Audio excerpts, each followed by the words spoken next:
আসসালামু আলাইকুম। বই প্রকাশকের সুন্দর দোকান চ্যানেলে আপনাদের স্বাগতম। প্রতিদিনের মতোই আজকে একটি সুন্দর বই নিয়ে আপনাদের সামনে চলে আসলাম।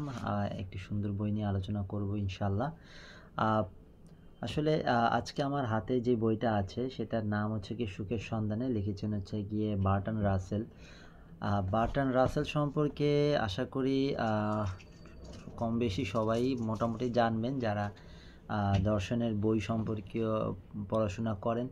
হ্যাঁ, বার্ট্রান্ড রাসেলের সুখের সন্ধানে বইটি অনেক অনেক অনুবাদকই অনুবাদ করেছেন। আসলে বার্ট্রান্ড রাসেলের বইগুলো অনুবাদের কারণে অনেক সময় বইগুলো তেমন একটা পাঠকদের নিকট পছন্দনীয় হয় না, কারণ আমি নিজেও ব্যক্তিগতভাবে একই লেখকের অনেক অনুবাদ পড়েছি। পড়ার পর আমার কাছে মনে হয়েছে যে আসলে অনুবাদের কারণেই বইগুলো একটা শৃঙ্খলার ভিতর থাকে না। দেখা যাচ্ছে অনুবাদ সুন্দর হয় না, যার কারণে বইগুলো দেখা গেছে অনেকেই পরবর্তীতে বুঝতে পারে না। পরে দেখা গেছে যে তাদের ভিতরে একটা অন্যরকম চিন্তাধারা চলে আসে যে দর্শনের বই মানেই হচ্ছে গিয়ে যে আমার মাথা গরম হয়ে যাবে বা আমি বুঝবো না। আসলে ব্যাপারটা এরকম না। আসলে বইটা যদি অনুবাদ করা হয় সুন্দর মতো, সেই ক্ষেত্রে আপনার ভালো লাগবে। আদারওয়াইজ আপনি চাইলে ইংরেজি অনুবাদ, যেগুলো ইংরেজিতে ট্রান্সলেট করা আছে বা ইংরেজিতে যে বইগুলো আছে সরাসরি ওগুলাও পড়লে আপনি বইয়ের মূল মজাটা যেটা ওটা আপনি পাবেন। তো আসলে বার্ট্রান্ড রাসেল সম্পর্কে আমি ধারণা মতে, ব্যক্তিগত ধারণা মতে সবাই তাকে চেনেন। তারপরও আমি একটু তার সম্পর্কে বলি। তিনি হচ্ছে একজন ব্রিটিশ লেখক। হ্যাঁ, তিনি একজন ব্রিটিশ লেখক, কিন্তু আমি যতটুকু জানি যে তার জন্ম হয়েছিল ওয়েলসে। হ্যাঁ, কিন্তু তিনি বেশিরভাগ সময়ই ইংল্যান্ডেই থাকে। আর হচ্ছে তিনি একজন গণিতবিদ ছিলেন। গণিতবিদ, তারপরে তাকে অনেকে যুক্তিবিদ, সমাজবিদ, হ্যাঁ, সবচেয়ে বড় যেই জিনিসটা তার দ্বারা হয়েছে সেটা হচ্ছে গিয়ে তাকে অনেকেই হচ্ছে দার্শনিক হিসেবেই মতবাদ দিয়ে থাকে। তো আসলে সুখের সন্ধানে বইটি আমার হাতে যে কপিটা আছে সেটা হচ্ছে গিয়ে অনুবাদ করেছেন রবীন্দ্রনাথ ত্রিবেদী। রবীন্দ্রনাথ ত্রিবেদী। আমার ব্যক্তিগতভাবে আমি অনুবাদটা পড়েছি। অনুবাদটা আমার কাছে ভালোই লেগেছে। তো আপনারাও যদি চান আপনারা অনুবাদটা পড়তে পারেন। তো আমি একটু আপনাদের নিয়ে এখন সরাসরি আলোচনায় চলে যাই যে বইটি কেন আপনারা পড়বেন বা আমার কাছে কেন ভালো লেগেছে। সচরাচর মোটিভেশনাল বইগুলোতে সেগুলো বইগুলোতে আপনার অনেক কিছুই থাকে যেগুলো আপনার আমার কাছে কেন জানি মনে হয় যে বিশ্লেষণধর্মী না, বা আপনার বাস্তবতার সাথে যার কোনো মিল থাকে না। হ্যাঁ, বা এক্সপ্লেনেশনগুলো আমার কাছে মনে হয় যে সব বই থেকেই দেখা গেছে যে লেখকরা কালেক্ট করে তারপরে হচ্ছে গিয়ে যে ধারাবাহিকভাবেই মোটিভেশনাল বইগুলোতে দেওয়া থাকে। তো বার্ট্রান্ড রাসেলের সুখের সন্ধানের বইটাতে আমরা দেখতে পাবো যে আমরা যখন মানসিকভাবে বিপর্যস্ত হয়ে যাই বা অনেক দুঃখ পাই, প্রত্যেকটা মানুষের জীবনে কিন্তু দুঃখ আছে। হ্যাঁ, কিন্তু এই দুঃখকে কিন্তু অনেকেই কন্ট্রোল করতে পারে না। দুঃখ থাকবেই, কিন্তু এই দুঃখকে আমাদের ভিতরে রেখে কিভাবে হচ্ছে গিয়ে যে আমরা দুঃখ পাচ্ছি, কিন্তু এই দুঃখ নিয়েও আমাদের কিন্তু দৈনন্দিন জীবনকে পরিচালনা করতে হবে। তো আমরা কিভাবে এই দুঃখকে সাথে নিয়েই এবং এই দুঃখকে নিয়েই আমরা কিভাবে মেন্টালিভাবে সুস্থ থেকে আমরা কিভাবে আমাদের নিজেদের জীবন বা দৈনন্দিন কাজকর্ম কীভাবে চালিয়ে যাব সেটা আপনার এই বইটাতে সুন্দরভাবে এক্সপ্লেনেশন করেছে বার্ট্রান্ড রাসেল।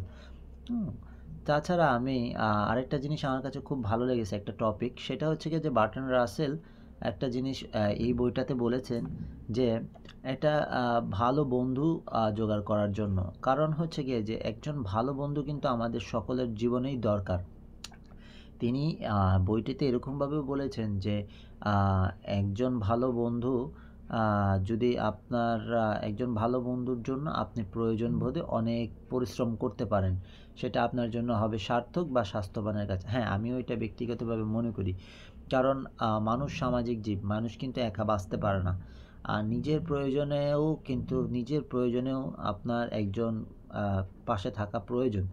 কারণ আমরা যখন দেখতে পাই যে লোকটা একা একা থাকে, বা আমরা যখনই সাইকোলজিক্যাল যে কোনো বই নিয়ে দেখি যেই লোকটা বেশি একা একা থাকতে চায়, হ্যাঁ, সেই একটা সময় কিন্তু আর থাকতে পারে না, বা সে সারভাইভ করতে পারে না। সে একটা সময় হয় সুইসাইডের দিকে আগায়, অথবা সে মানসিকভাবে এতটাই ক্ষতিগ্রস্ত হয় যে তাকে একজন নর্মাল মানুষ হিসাবে আমরা তাকে বলতে পারি না। হয়তোবা সে সাইকো হয়ে যায়, অথবা তার দ্বারাই বিভিন্ন ধরনের সাইকো কাজগুলো হয়। তো একটা মানুষের জীবনে অবশ্যই বন্ধু থাকাটা জরুরি। সেটাই আপনি এই বইটাতে আপনার সুন্দরভাবে এক্সপ্লেইন করেছে বার্টন রাসেল।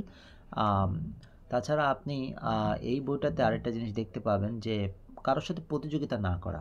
হ্যাঁ, এই জিনিসটা আসলে আপনার কি বলবো, জীবনের সফলতার জন্য এটা আসলে জরুরি।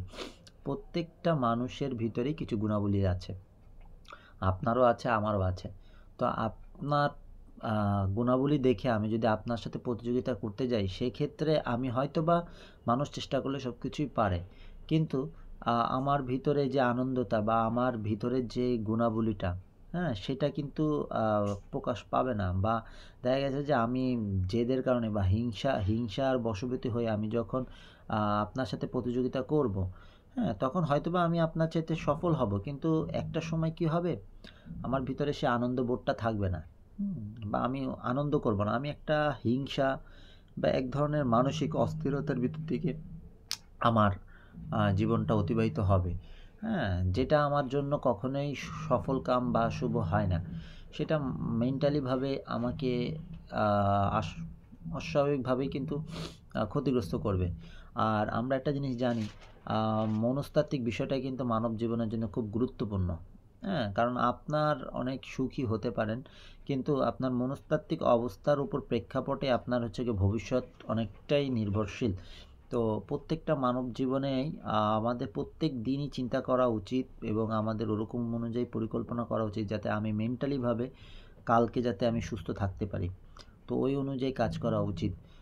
আরেকটা জিনিস হচ্ছে গিয়ে যে জিনিসটা আমার কাছে খুব ভালো লেগেছে বার্টন রাসেলের এই বইটাতেই সে বলেছে যে আমাদের কেন ছুটি উপভোগ করা উচিত, বা আমাদের কেন সপ্তাহে ১ দিন একটা সময় আমাদের একটু রিল্যাক্স করা উচিত। কারণ আপনি আপনি অনেক প্রয়োজনীয় বা গুরুত্বপূর্ণ ব্যক্তি হতে পারেন। কিন্তু দিন শেষে হলে আপনি কিন্তু একজন মানুষ। আপনারও কিন্তু একটা সীমা আছে। তো আপনি যদি সেই সীমাটাকে, আপনার হয়তোবা একটা কাজ করতে খুব ভালো লাগছে, আনন্দ লাগছে, কিন্তু আপনি কিন্তু আপনার জীবনী শক্তি হারিয়ে ফেলছেন। অস্বাভাবিকভাবে আপনি আপনার জীবনী শক্তিটাকে কিন্তু হারিয়ে ফেলছেন। তো আপনাকে কিন্তু সেই জীবনী শক্তিকে আপনাকে ধরে রাখতে হবে। কারণ আগামীকালকের জন্যই আপনাকে আজকে তৈরি হতে হবে। তো আপনার পরিকল্পনা, বা আপনি যখন ডায়েরি লেখেন, তখন হচ্ছে গিয়ে আপনাকে সেই পরিকল্পনাটাকে ঠিক করতে হবে যে আমি কালকে কি করব। তো কালকের জন্য আমার কতটুকু রেস্ট প্রয়োজন, আমার কি পরিমাণ বিনোদনের প্রয়োজন, আমাকে ফ্যামিলিতে কেমন সময় দিতে হবে। কারণ আমরা কিন্তু একটা জিনিস এখন দেখতে পাচ্ছি বর্তমান জেনারেশনে বা বর্তমান সময়ে আমাদের জটিলতা বা কাজের অবস্থানের কারণে, বিভিন্ন কাজের কারণে আমরা কিন্তু আমাদের জীবনকে উপভোগ করতে পারি না। তাছাড়া আমরা আমাদের জীবনকে যেমন উপভোগ করতে পারি না, সেরকমই আমরা কিন্তু আমাদের পরিবারকে তেমন সময় দিতে পারি না। বেশিরভাগ মানুষই টাকার পেছনে ছুটতে এমন হয় যে তারা তাদের পরিবারকে সময় দিতে পারে না।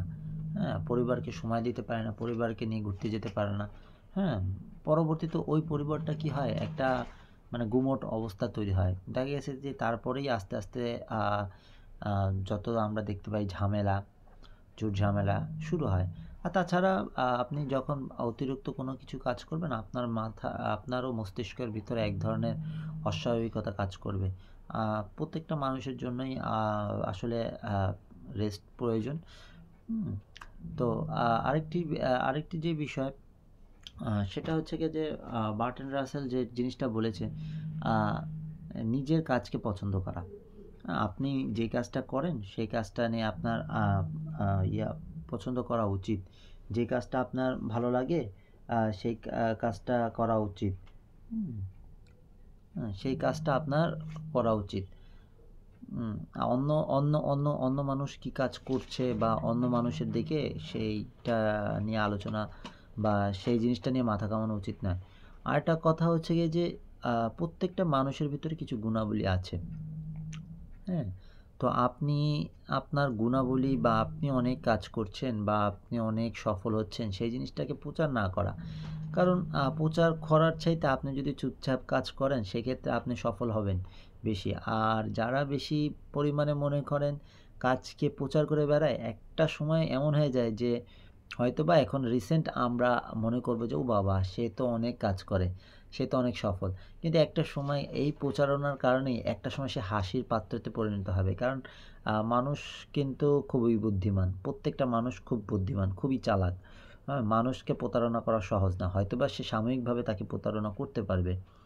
তো হাস্যকর বিষয়টা হচ্ছে গিয়ে যে আমরা কখনোই নিজেদের কাজকে যত পারি আ গোপনে কাজটা সমাধান করা। কারণ আপনি যখন গোপনে করবেন, হয়তোবা আপনি সাময়িকভাবে কেউ আপনাকে চিনবে না বা আপনি আপনার কাজে তেমন গুরুত্ব থাকবে না। কিন্তু মানুষ কিন্তু খুবই চালাক প্রকৃতির প্রাণী এবং মানুষ কিন্তু আ সত্য সত্যকে উদ্ঘাটন করার একটা জীব। মানে সে সত্যকে উদ্ঘাটন করবেই। তো আপনি যদি ভালো কাজ করেন বা আপনি যদি ভালো কিছু করেন এবং আপনি যদি সেই জিনিসটাকে প্রচার না করে গোপন রাখেন, সেক্ষেত্রে আপনার সেটা একদিন না একদিন মানুষের কাছে প্রচার হবে এবং আপনি শ্রদ্ধাশীল হবেন। এমন না যে আপনি হবেন না, হবেন। শ্রদ্ধাশীল হবেন, কিন্তু কথা হচ্ছে গিয়ে যে প্রচারণা চালালে সেই জিনিসটার গুরুত্ব কমে যায়। আপনি মানুষ মনে করে যে আপনার যেই আ মানে শক্তিটা বা আত্মসম্মানটা, হ্যাঁ? আত্মমর্যাদাটা ওইটা আপনার কমে যায়। তো আসলে এটা হচ্ছে গিয়ে বার্ট্রান্ড রাসেল এই জিনিসটা আসলে explanation করেছে তার বইয়ের শেষের দিক থেকে। তো আমি যতটুক ভাবে মনে করি যে আপনারা এই বইটা পড়বেন। বইটা পড়বেন, বইটা যত আপনারা পড়বেন সবকিছু আপনারা আসলে ডিটেইলসে জানতে পারবেন। হ্যাঁ? বইটার লেখক বইটার যে অনুবাদ করেছে, অনুবাদটা আমার কাছে খুবই ভালো লেগেছে। আপনারা যদি সম্ভব হয় আপনারা রবীন্দ্রনাথ ত্রিবেদীর জাতীয় গ্রন্থ প্রকাশন বইটা সংগ্রহ করবেন। কারণ হচ্ছে গিয়ে যে বার্ট্রান্ড রাসেলের আরও অনেক বই অনেক অনুবাদকই অনুবাদ করেছেন। কিন্তু আমার কাছে আমি এর আগে একটা কপি পেয়েছিলাম। কোন অনুবাদক সেটা আমার কাছে এখন মনে নেই। কারণ আমি আরও ২-৩ বছর আগে পড়ছিলাম। তো তখন আমার কাছে খুব বিরক্ত লাগছিল। আমি ওই বইটা যেটা ছিল অনুবাদ ওইটা আমি বেশিক্ষণ কন্টিনিউ করতে পারি নাই। তো আমার কাছে এখন যেটা রিসেন্টলি আমি পড়লাম সেটা হচ্ছে গিয়ে যে আমার কাছে খুব ভালোই লাগছে। হ্যাঁ? হয়তোবা হয়তোবা আমি লেখকের মতো করে আমি আপনাদেরকে explanation করতে পারিনি। আমি হয়তোবা যেরকমভাবে বুঝেছি বা বিশ্লেষণ আমি যেরকমটা বুঝেছি সেইরকম আপনাদের সাথে আলোচনা করলাম। তো আমার প্রত্যেকটা ভিডিওতেই একটা জিনিসই থাকে যে আসলে আসুন আমরা বই নিয়ে আলোচনা করি। হ্যাঁ? আমরা সবাই সবার পছন্দের বইগুলো নিয়ে আলোচনা করি। হ্যাঁ? কারণ হচ্ছে গিয়ে যে এখন যেহেতু আমাদের বইগুলো নিয়ে তেমন একটা আলোচনা হয় না, সেই ক্ষেত্রে হচ্ছে গিয়ে যে আমরা ভালো, ভালো বইগুলো হচ্ছে গিয়ে যে এখন আর মানুষের কাছে পৌঁছাচ্ছে না। খুব অবাক লাগে যে অনেকে এমন আছে যে তারা দর্শন যে একটা বিষয় আছে, দর্শন যে একটা অসাধারণ একটা মজার বিষয়, তারা সেই জিনিসটা জানেই না। অর্থাৎ আমাকে সেদিনও একজন প্রশ্ন করতেছে, আমি তো আপনারা জানেন যে আমি বই প্রকাশক সুন্দর দোকানের অ্যাডমিন।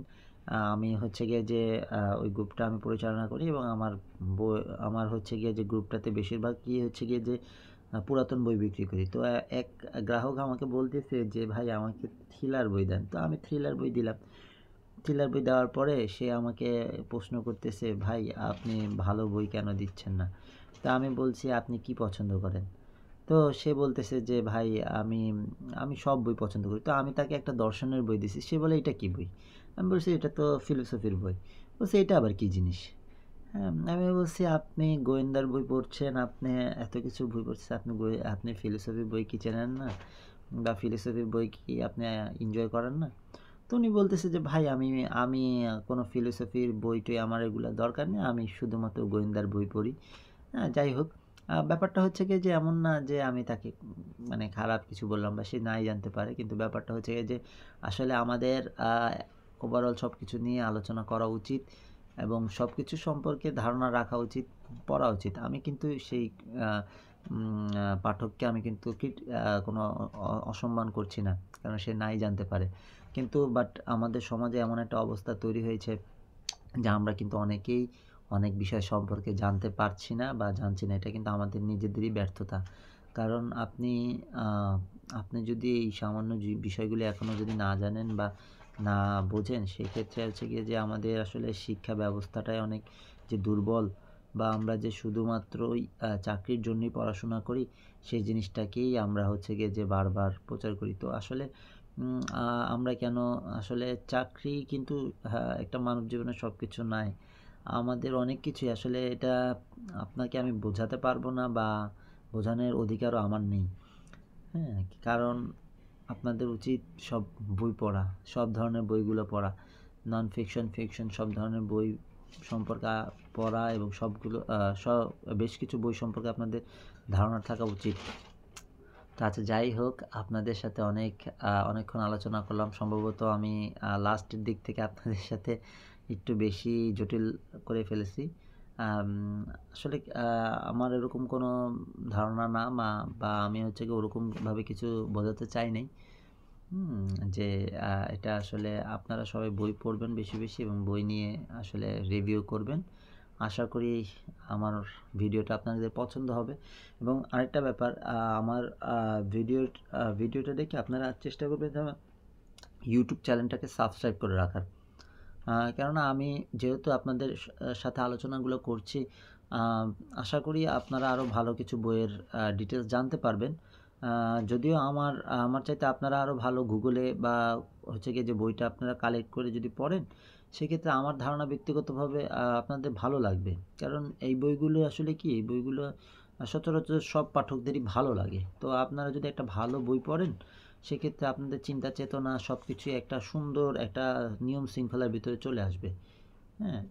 তো আচ্ছা, আজকে এই পর্যন্তই। আপনাদের সাথে আবার আলোচনা করব পরের ভিডিওতে। ঠিক আছে? আসসালামু আলাইকুম।